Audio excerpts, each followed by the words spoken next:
কি বলবো ডক্টর রায়, আপনাকে এখানে দেখবো আমি তো আশাই করতে পারিনি। ওর মুখে আপনার কথা এত শুনেছি, এতটাই যে প্রথমবার দরজা খুলে আপনাকে দেখে আমার এতটুকু অচেনা বলে মনে হয়নি। আমি এখন চা খাবো না পুত্র। সে কি, আগে তো বাড়ি বাড়ি চা চাইতে, আশ্চর্য। আচ্ছা ডক্টর রায়, ওর কি হয়েছে বলুন তো? এবারে এখানে আসার পর থেকেই কেমন যেন চুপচাপ, চলে এলো হঠাৎ করে। কেন? তুমি তো আমায় আসতে বলেছিলে, আজ স্যারের সামনে অন্য কথা বলছো কেন? হ্যাঁ, আমি আসতে বললেই তুমি কত আসো, আমার কেমন যেন একটু সন্দেহ হচ্ছে।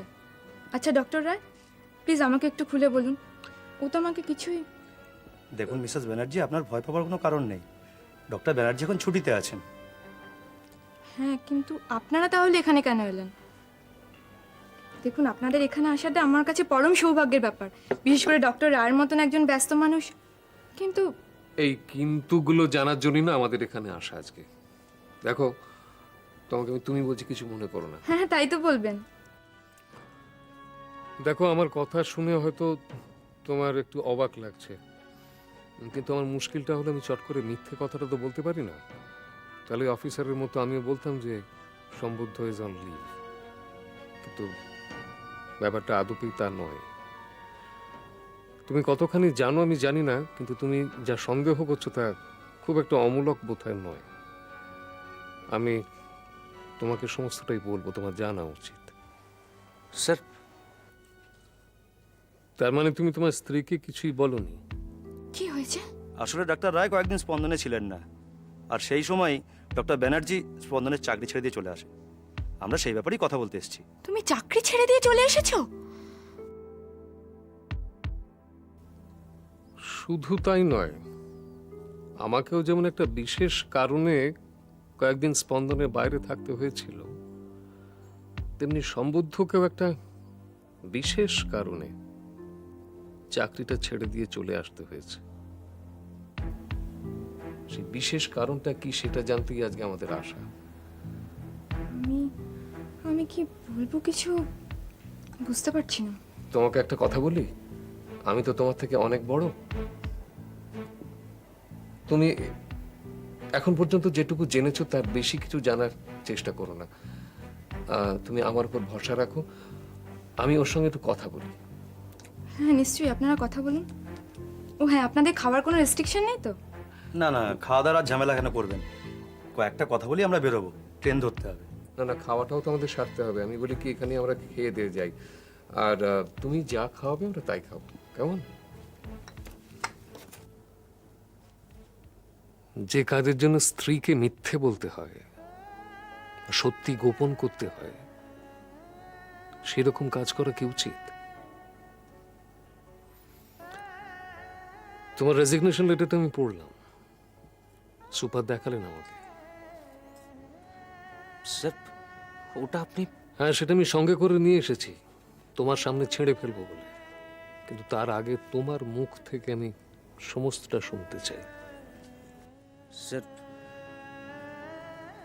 আপনি প্লিজ আমায় ক্ষমা করে দেবেন, কারণ আজ আমি আপনার মুখের উপর কথা বলছি, কিন্তু আমার না বলে উপায় নেই স্যার।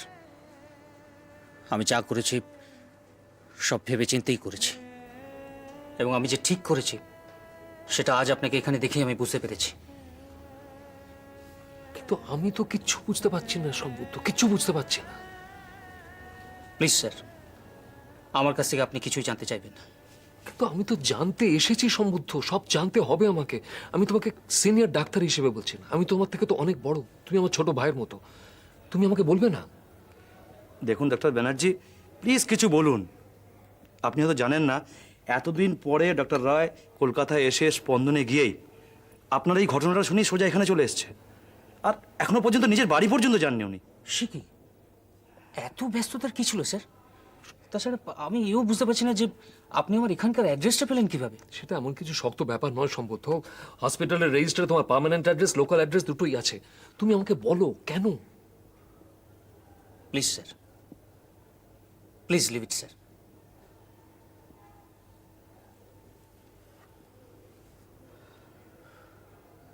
তুমি বলবে না?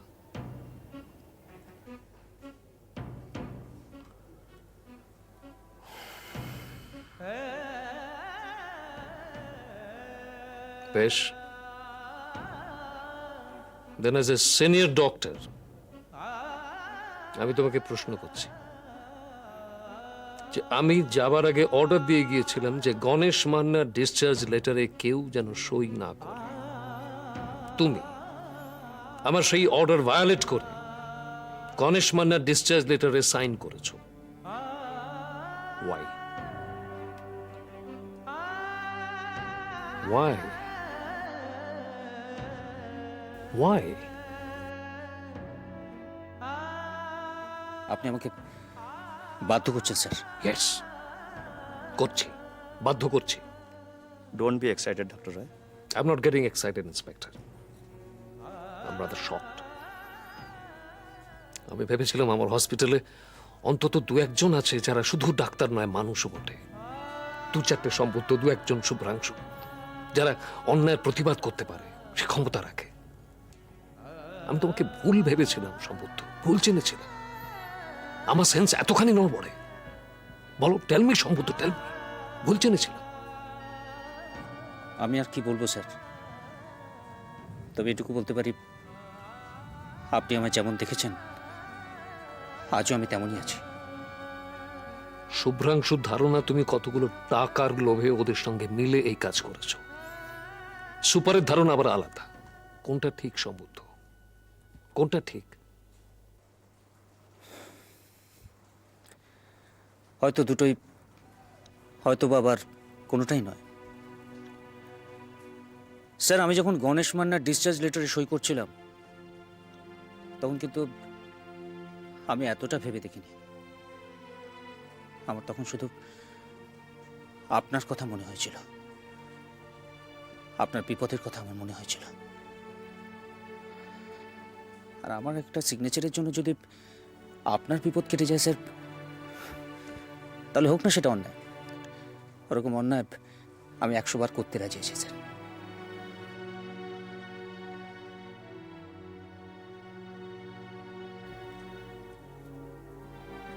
তুমি আমার জন্য এই কাজ করেছো? আমার জন্য সইটা করেছো? হ্যাঁ স্যার, আমি জানতাম এগুলো শুনলে আপনি আপসেট হয়ে পড়বেন, সেজন্য আপনাকে আমি কিছুই বলতে চাই না। না না, কিন্তু কেন? কেন? কি ঘটেছিল? তুমি স্পষ্ট করে বলো আমাকে। আপনার জীবনের মূল্য আমার কাছে অনেক বেশি স্যার। ওরা বলেছিল গণেশকে ডিসচার্জ করে দিলে ওরা আপনাকে ছেড়ে দেবে। ওরা মানে?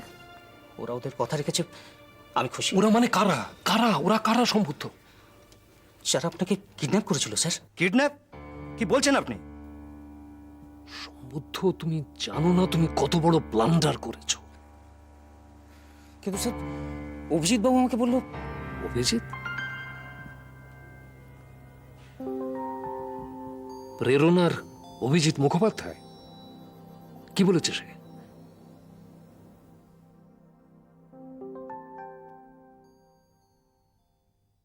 দুদিনে কিরকম নেতিয়ে গেছে দেখেছিস মেয়েটা? ফুটফুটে মেয়ে। আর দেখ, এ ঘর থেকে ও ঘরে নিয়ে গেলাম, দিব্যি শুয়ে দিলাম, কোনো কান্না নেই, কাটি নেই, কিচ্ছু না, কিন্তু কিছুতেই একা থাকতে চায় না। তুমি ওকে একা রেখে এলে নাকি? তার আর উপায় আছে? ঘুরে আসা পর্যন্ত বান্টি ওকে চোখের আড়াল হতে দেবে? প্রত্যেক মিনিটে আমার পেছন পেছন যাচ্ছে আর সমানে বলছে ওষুধ খাওয়া, ওকে ওষুধ খাওয়া, ওকে ওষুধ খাওয়া। পুরীতে গিয়েও এক কাণ্ড করেছে জানো তো। থেকে থেকে প্রশ্ন পৃথাকে নিয়ে, কেন তাকে আনা হলো না, বোন কেন একা একা রয়েছে। আমি তাকে বুঝিয়ে কুল পাচ্ছি না, যতবার বোঝাচ্ছি নতুন নতুন প্রশ্ন। বান্টি তো ওকে একটা আস্ত ডল মনে করে। এবারে দেখ, স্কুলে যাওয়ার সময় ওকে ওর ব্যাগে পুরে নিয়ে যাওয়ার বায়না না করে। হ্যারি, ওর টেম্পারেচার এখন কত দেখলি? নর্মাল। আমার মনে হয় না কোনো প্রবলেম হবে আর। তুমি ডক্টর মুখার্জির কাছে নিয়ে গিয়ে ভীষণ ভালো করেছো তখন। আমার যা টেনশন হয়েছিল না, তোকে আমি কি বলবো। না, আমার তো রীতিমতো হাত পা কাঁপতে শুরু করে দিয়েছিল। দিব্যি সুস্থ মেয়ে, হঠাৎ দেখি দুম করে এমন জ্বর বেড়ে গেল, কি যে করবো কিছু বুঝতেই পারছিলাম না।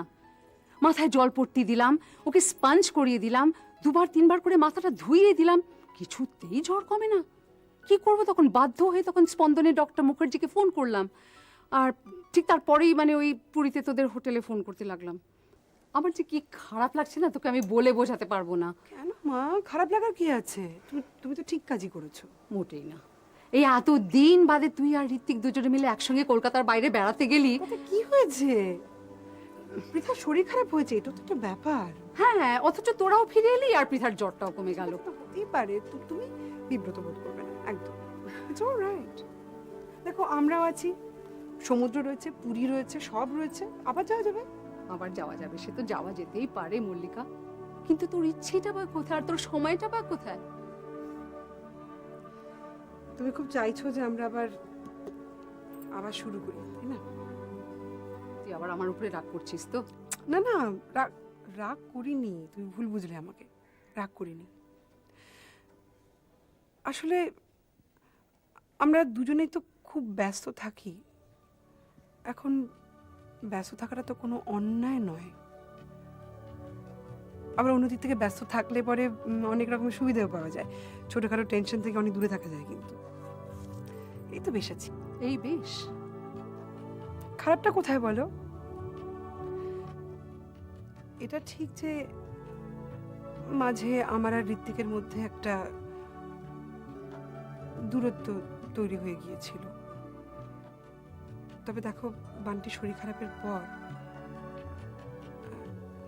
আমাদের মানে আমরা তো আমাদের আবার একটা রিইউনিয়নের মতো হয়েছে। তো তাহলে এটা নিয়ে খুশি থাকো। রিইউনিয়ন? এটা তুই কেমন কথা বলছিস মল্লিকা? একটা সম্পর্ককে স্রেফ 4টে শব্দে ব্যাখ্যা করা যায়?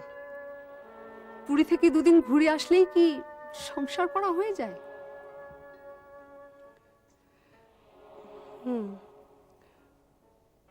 সংসার করতে গেলে বোধহয় একসঙ্গে থাকা প্রয়োজন, তাই না? এটা তো তোর বোকার মতন প্রশ্ন হলো মল্লিকা। আরে লিভ টুগেদার করতে গেলেও তো একসঙ্গে থাকতে হয়, একসঙ্গে সংসার করতে হয়। আর তোরা তো স্বামী স্ত্রী, তোদের দুজনের মাঝখানে বান্টি আছে, পৃথা আছে। আর মল্লিকা, স্ত্রী হিসেবে তোর তো একটা কমিটমেন্ট আছে। এটা ঋত্বিক তো এটা চাইবেই যে তুই ওর সঙ্গে ওর ফ্ল্যাটে গিয়ে থাক। না, ও তো সেরকম কিছু বলেনি আমাকে। কিছু না বলা মানে তো মানিয়ে নেওয়াও হতে পারে মল্লিকা। তুই কি ওর এই চুপ করে থাকাটা সুযোগ নিতে চাইছিস? না না, আমি সেরকম ভাবে ভাবিনি ঠিক। তবে এটা বোধহয় তুমি ঠিক বলেছো যে একটা সম্পর্ক তৈরি করলে পরে সেটা টিকিয়ে রাখার দায়টাও নিতে হয়। তবে সেটা টিকিয়ে রাখার দায় তো আমার একার হতে পারে না, তাই না? দেখি, আমি ঋত্বিকের সঙ্গে একটু কথা বলি। তুই এটা নিয়ে একটা সেমিনার করতে চাইছিস নাকি? তুই ওর সঙ্গে ওর ফ্ল্যাটে গিয়ে থাকবি, ব্যাস, ওটাই তো করা উচিত।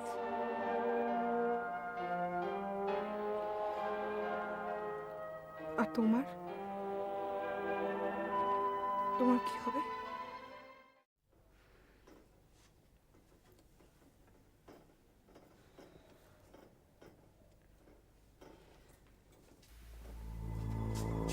কি হলো, দাঁড়িয়ে বললেন যে? দেখুন, আমার পক্ষে আর 1 মিনিট এখানে অপেক্ষা করা সম্ভব নয়। আজ আমার রুটি আছে, লেট আরেক করলে প্রবলেম হয়ে যাবে। প্লিজ আপনার বোঝার চেষ্টা করুন। সরি স্যার, সবই তো বুঝতে পারছি, কিন্তু এই মুহূর্তে স্যার আপনি যদি এক্সিট করেন তাহলে তো আমাদের খুব অসুবিধা হয়ে যাবে স্যার। কি মিন করতে চাইছেন আপনি? ওটা আপনি বুঝবেন না ডাক্তারবাবু, আপনার তো আমাদের মতো আমলোক নন। আপনার একটু বেশি জানেন, বেশি বোঝেন, তবেই তো রেসপেক্ট পান নাকি? হ্যাঁ, আমাদের মতো বলদা হলে তো আর ডাক্তারি পাস করতে পারতেন না। এত বোঝেন, এত জানেন, অথচ এইটুক বোঝেন না যে আপনার তাড়াহুড়োর জন্য আপনার স্যারের বিপদ হয়ে যেতে পারে। বসুন স্যার, বসুন। হ্যাঁ রে, বসুন বসুন বসুন বসুন বসুন। আপনাকে তো মাঝপথ থেকে এই জন্য ধরে নিয়ে আসিনি, কিছু একটা মতলব আছে নিশ্চিত, এই জন্য ধরে নিয়ে এসেছি। আর আপনি কি ভাবেন আপনাকে এখানে আমরা লুডু খেলার জন্য ধরে নিয়ে এসেছি? হ্যাঁ, দেখুন, আমি সবই বুঝতে পারছি আপনার কথা, কিন্তু এই ইম্পর্টেন্ট ডকুমেন্টসগুলো আমার সাথে রয়ে গেছে। এগুলো হসপিটালে খোঁজ করলে আমার প্রবলেম হয়ে যাবে। আপনার প্লিজ বোঝার চেষ্টা করুন। তাছাড়া 1/2 ঘন্টা ধরে আমি অপেক্ষা করছি, অথচ আপনাদের কেউ এখানে আসছেন। আমি তো ব্যাপারটা ঠিক বুঝতে পারছি না।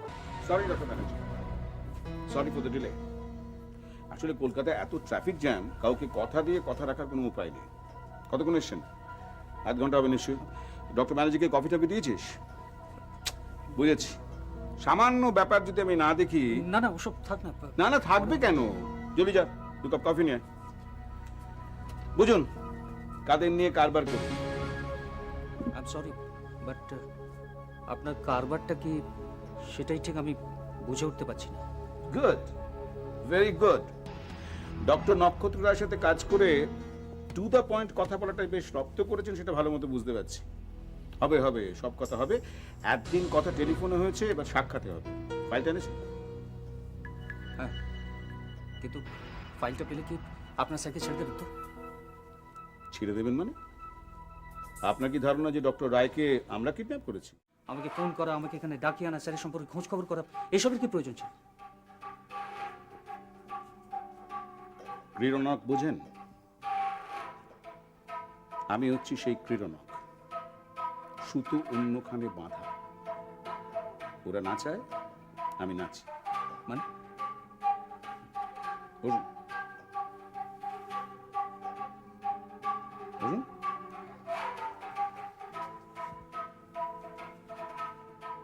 মানে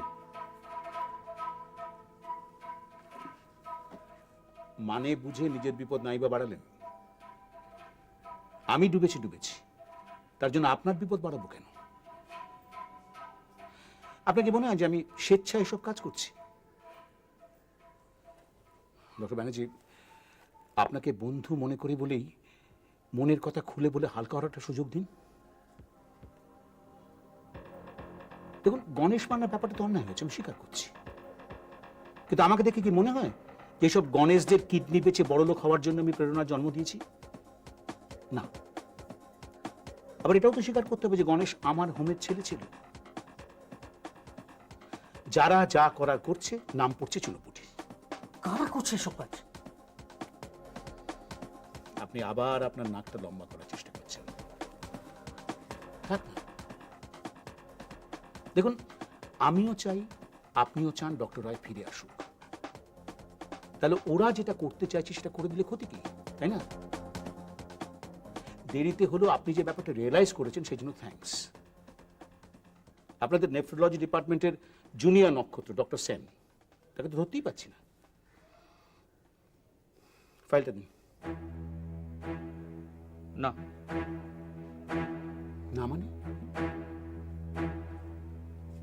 ডক্টর ব্যানার্জি, আমার মনে হচ্ছে যে আপনাদের এই ছোঁয়াছুঁই খেলা নিজেকে জড়িয়ে আমি ঠিক করিনি।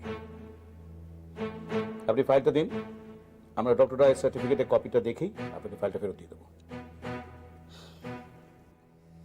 এটা সে কপি নয়, এটা একজন অন্য পেশেন্টের রিপোর্টের ফাইল।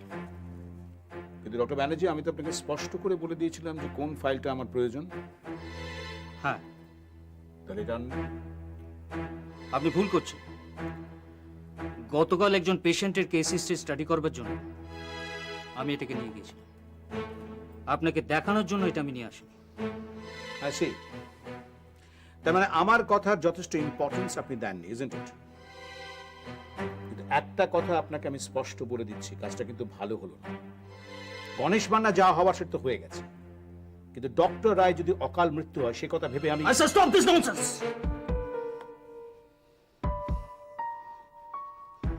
আমি চুপ করলেই হবে? What do you think doctor Banerjee? ওরা কি মুক্তিপণ আদায় করার জন্য ডক্টর রায়কে কিডন্যাপ করে নিয়ে গেছে? একটা কথা স্পষ্ট জেনে রাখুন, যদি ডক্টর রায়কে জীবিত অবস্থায় ফিরে পেতে চান তাহলে দুটো জিনিস is extremely important. One, doctor Roy সার্টিফিকেটের কপি, অ্যান্ড সেকেন্ড, গণেশ মান্নার রিলিজ। গণেশ মান্নাকে আমি ছেড়ে দেব? অসম্ভব। ও ডক্টর সেনের আন্ডারে আছে। অসম্ভবকে সম্ভব করতেই হবে ডক্টর ব্যানার্জি। তাছাড়া গণেশের বাবা যেখানে কনভিন্সড, সেখানে তো কাজটা ডিফিকাল্ট হওয়ার কথা না। যেদিন ডক্টর সেন ডিউটিতে থাকবেন না সেদিন আপনি গণেশকে রিলিজ করে দেবেন। তারপর আপনার কি হবে, তাই তো? সেটা তো আপনাকে ভাবতে হবে ডক্টর ব্যানার্জি, যে আপনি কতটা আপনার স্যারকে ফেভার করবেন। আপনার চাকরি রাখবেন নাকি ডক্টর রায়ের জীবন রক্ষা করবেন? এই ঘটনার পেছনে যারা আছে দে আর ডেঞ্জারাস পিপল। এবার ভাবুন হোয়াট টু ডু। দেখি কফি তো এখনো দিয়ে গেল না, জাস্ট মিনিট। ভাবুন হোয়াট টু ডু, ভাবুন হোয়াট টু ডু, ভাবুন হোয়াট টু ডু।